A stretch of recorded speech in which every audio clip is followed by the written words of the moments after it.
So guys, magluluto tayo ngayon guys ng ibang putahe. Alam niyo to guys, ano ito yung hipon na pino. Ayan. Tapos lalagyan natin siya nito guys. Ayan, naka-ready na ang ating sibuyas, tapos bawang, tapos kunting gulay at saka carrots. Ayan, tapos paghaluin natin yan siya guys.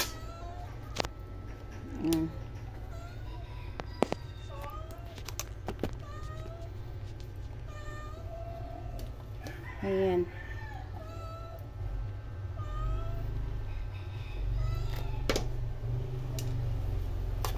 Hahalo natin dito guys sa ating bawang at saka yung sibuyas. Ayan. Ipiprito natin pala to guys. Ayan. Halo-haloin natin.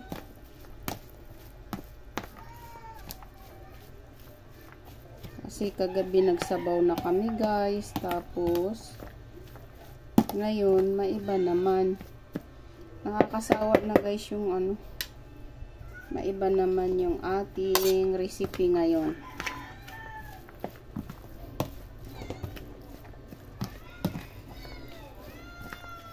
Alam nyo guys, ang tawag daw nito ukoy. Sa inyo guys, anong tawag nito?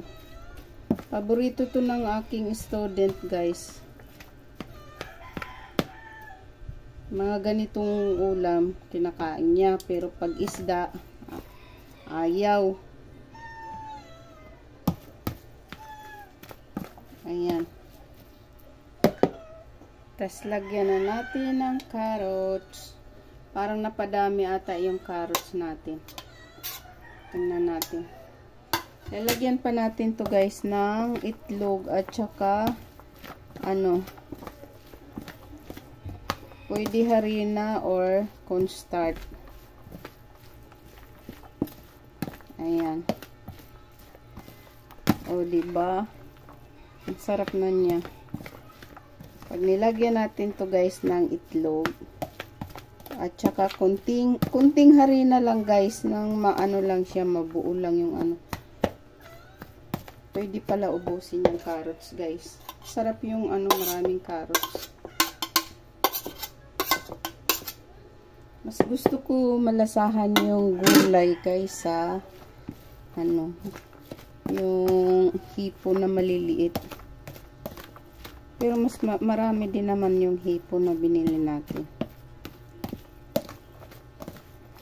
Wala pa palang timpla to guys. Kayo na din ang bahala magtimpla kung anong klaseng ilalagay lang naman ito guys, paminta, tapos asin, tapos ang pampasarap nating magic sarap. Ayan. Ayan na guys. And then lagyan natin siya ng pwede siguro 2 itlog guys. Ayan. Ayan, diba?